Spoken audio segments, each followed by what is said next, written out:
So we're continuing our series, Who Would You Trust? And we've already done Tim Henderson and Brother Casey, Catholic. And so Henderson is a once saved, always saved pastor. And Casey, Brother Casey, is a monk. And now we're going to do this guy. I'm not going to tell you his name. I want you to hear the interview, hear what he has to say, and think about whether you would trust him or not. All right? This is kind of an old video. I mean, this is long before the internet. But, all right, it's a little hard to hear because the music is a little loud. But listen closely and pay close attention. And I want you to tell me, would you trust this guy or not? And then why? Here we go. I grew up in a wonderful home with two dedicated and loving parents and one of 5 brothers and sisters. A home where we as children were the focus of my parents' lives, where we regularly attended church with 2 Christian parents who did not drink, they did not smoke, there was no gambling, there was no physical abuse and fighting in the home. That basically, I was a normal person. I wasn't some guy hanging out at bars or a bum. I wasn't in the sense that, people look at somebody and say, I know there's something wrong with him, and just tell. I mean, I was essentially a normal person. I had good friends. I led a normal life, except for this one small but very potent, very destructive segment of it that I kept very secret, very close to myself, and didn't let anybody know about it. And part of the shock and horror for my dear friends and family years ago when I was first arrested was that there was no clue. They looked at me and they looked at the all-American boy. And it happened in stages, gradually. It doesn't necessarily, not to me at least, happen overnight. My experience with, I'd say pornography generally, but with pornography that deals on a violent level with the sexuality, is that once you become addicted to it, and I look at this as a kind of addiction, like an addiction, you keep craving something which is harder, something which gives you a greater sense of excitement, until you reach the point where the pornography only goes so far. You reach that jumping off point where you begin to wonder if maybe actually doing it will give you that which is beyond just reading about it or looking at it. I'm no social scientist, and I haven't done a survey. I mean, I don't pretend that I know what John Q. Citizen thinks about this. But I've lived in prison for a long time now. And I've met a lot of men who were motivated to commit violence just like me. And without exception, every one of them was deeply involved in pornography, without question, without exception, deeply influenced and consumed by an addiction to pornography. There's no question about it. The FBI's own study on serial homicide shows that the most common interest among serial killers is pornography. Those of us who have been so much influenced by violence in the media, in particular pornographic violence, are not some kinds of inherent monsters. We are your sons and we are your husbands. And we grew up in regular families. And pornography can reach out and snatch a kid out of any house today. He snatched me out of my home. They snatched me out of my home 20, 30 years ago. And as diligent as my parents were, they were diligent in protecting their children. And as good a Christian home as we had, and we had a wonderful Christian home, there is no protection against the kinds of influences that are loose in the society that tolerates. You heard 4 minutes of this guy talking about a theme. I want you to tell me, I want you to think, and write in the comments below, do you trust him at gut level or not? Why or why not? I want you to think about that and pause this video and think about that first, or go back and listen to it some more and think about it. Do I trust this guy or don't I? And why? And I want you to really look and really think, do I trust him or don't I? Why? And write that in the comments and then continue with the video. Okay? I'm going to go back and I'm going to give you my evaluation of this. Okay? And first thing that I want you to know is that this is Ted Bundy. Now, if you don't know who Ted Bundy was, go ahead and Google it. Florida State Prison, 1989, January 23rd. This is the day he was executed. He was executed a few hours later in the electric chair. This is his last interview, and it's with James Dobson. I don't know if you know who James Dobson is. He's focused on the family. He's a famous Christian figure. I would put Christian in quotes. Let's go ahead. I grew up in a wonderful home with two dedicated and loving parents and one of 5 brothers and sisters. All right, one thing to notice about him, first off, he is extremely hard to catch him. Very hard. I mean, it's hard for me to catch him, to catch anything off with him.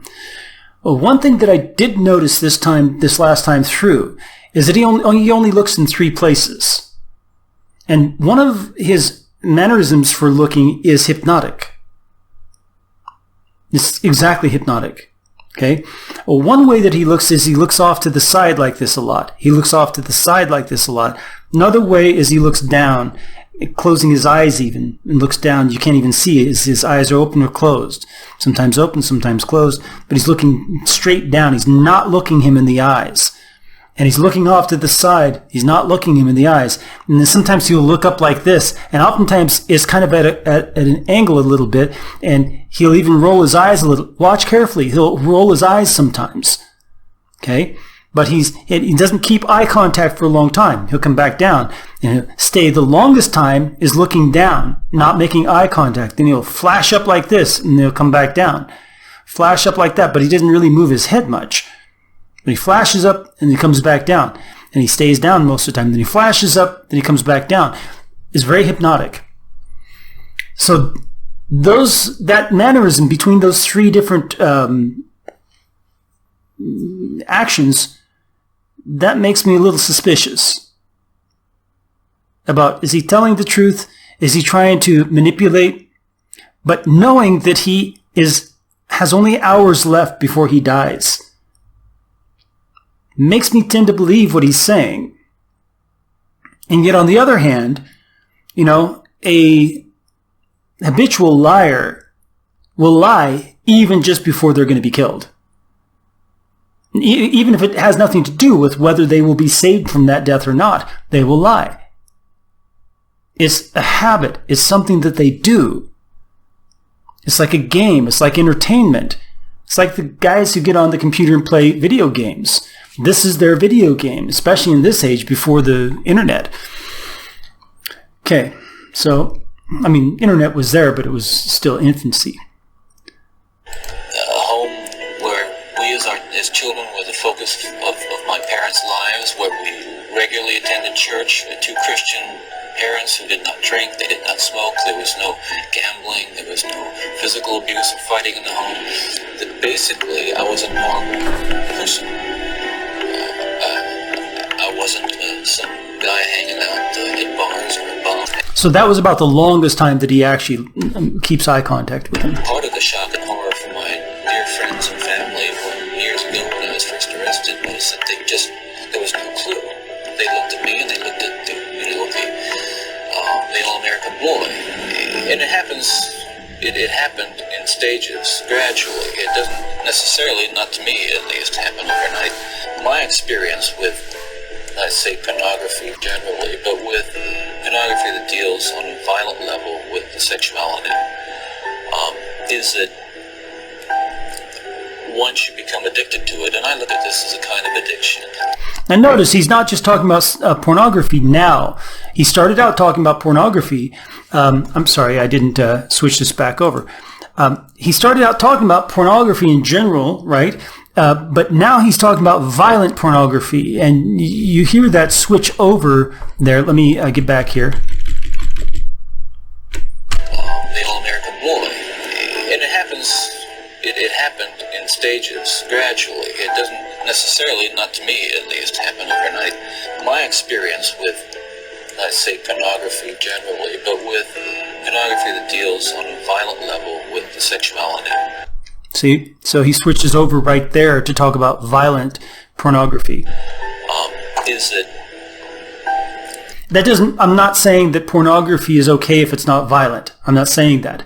Pornography is wrong. Pornography is actually a Greek word that's in the Bible. Okay? So, it's sexual immorality. It's illegal, illicit sex. Once you become addicted to it, and I look at this as a kind of addiction, like an addiction, you keep craving. Illegal in God's eyes, not in human society. Human society can have all kinds of different levels of legality and illegal statuses for things. But I'm talking about legal and illegal in God's eyes. All right? When it says porneos, that's pornos, it's illegal in God's eyes. It's not allowable. Something which is harder, something which gives you a greater sense of excitement, until you reach the point where the pornography only goes so far. You reach... He's talking about stimulation of the nervous system, and this is something that you don't get a lot of discussion about in connection with violence or pornography or any of this, right? And how they're connected. They're connected through the nervous system and our experience of the world around us and the world inside us through our nervous system. So it's very important to understand that. That's why we go for something harder and harder, especially something physically harder, because it stimulates the nerves. Okay? That jumping off point where you begin to wonder if maybe actually doing it will give you that which is beyond just reading about it or looking at it. He's telling the truth about these things. These things are true that he's saying. Now, whether he's lying about himself or not, I don't know. I can't say. But the things that he's saying are true.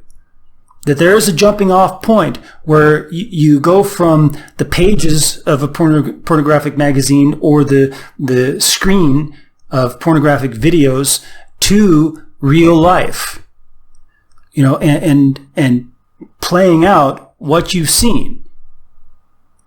And your body has an appetite for that at that point. Because it's seen, I keep hitting this microphone stand, I'm sorry. It has an appetite for that because it's seen it and seen it and seen it and rehearsed it and taken it in and imagined it and imagined it and wanted to live it out, and now it has a chance to live it out and experience it in 3D. Okay? That jumping off point he's talking about. I'm no social scientist, and I haven't done a survey. I don't pretend that I know what John Q. Citizen thinks about this. But I've lived in prison for a long time now. And I've met a lot of men who were motivated to commit violence just like me. And without exception, every one of them was deeply involved in pornography without question, without exception. Notice he's starting to cry at this point. There's a tear coming down as he's talking about how every single man that he's encountered in prison who's a violent criminal is involved in pornography, has been involved in pornography. Deeply influenced and consumed by it. Consumed by it. No question about it. The FBI's own study on serial homicide shows that the most common interest among serial killers is pornography. So he's read up on it because he cites the FBI study on serial homicide, serial killers, and that the single most common factor of interest that these men had was pornography. Those of us who have been so much influenced by violence in the media, in particular pornographic violence, are not some kinds of inherent monsters. We are your sons and we are your husbands. This is the scary part that people don't want to hear.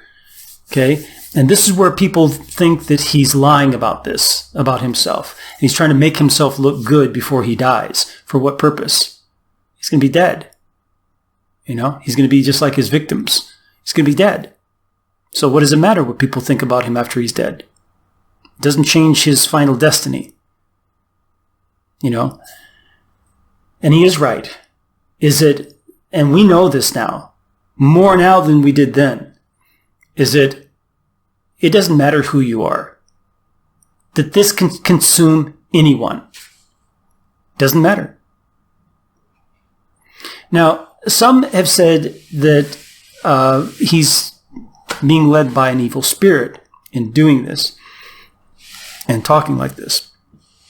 There's some possibility that it may be something that he's hoping, not him, but the spirit behind him, is hoping will influence people who come from the background that he's describing here. That maybe Bundy didn't have that kind of an upbringing, but he's describing this in order for those who may happen to see this on the news or something, who are in a Christian home, who are good boys and girls, to go, oh, he's talking about me. That could happen to me? Oh no. You know, and then of course there's this fascination where they dwell on this, they're worried about it, then suddenly they go, well, that sounds interesting or exciting. Maybe I don't know, you know, and they start experimenting. So there is that also. That's a possibility of what's going on here. Okay? There is that possibility. But there's equally the possibility that he is describing his upbringing. And he's being honest that this can grab any one of these kinds of boys or girls out of their home and destroy their lives. And destroy the lives of other people through serial killing. Tons of inherent monsters. We are your sons and we are your husbands. And we grew up in regular families.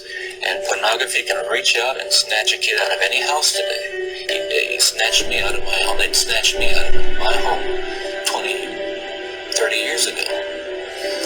And as diligent as my parents were,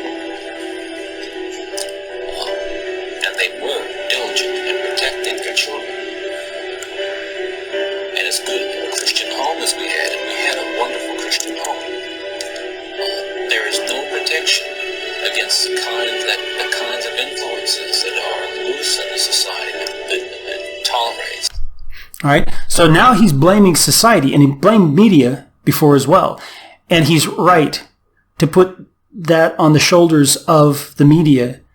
The media is a tool, an instrument of the devil. Absolutely. Right? Now, I'm not saying that he's not motivated by the devil. He killed people. Okay? So, hours later, on January 24th, Ted Bundy was executed in the electric chair. So this was at night when they did this interview. So, why did I show this one?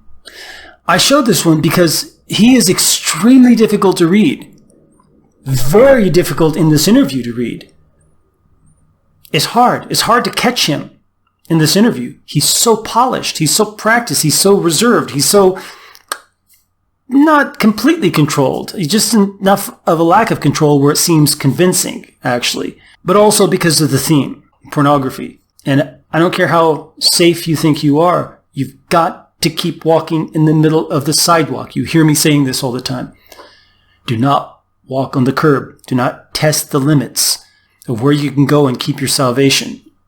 Walk in the middle of the sidewalk. Don't test the limits, because you will get knocked in the head with a mirror that's hanging over and knocked into the street and run over by a car. A mirror on a car driving by will knock you into the street and you'll get run over by a car. Do not walk on the curb. Do not try to test the limits and find the boundaries of how far you can be over here into this and still keep your salvation. Walk in the middle of the sidewalk. If you have any kind of hidden corners in your life where you are sinning or you're tempted to sin, stop it. Stop it, stop it, stop it. Be holy, because I am holy, says the Lord. May the Lord bless you as you seek him with all your heart.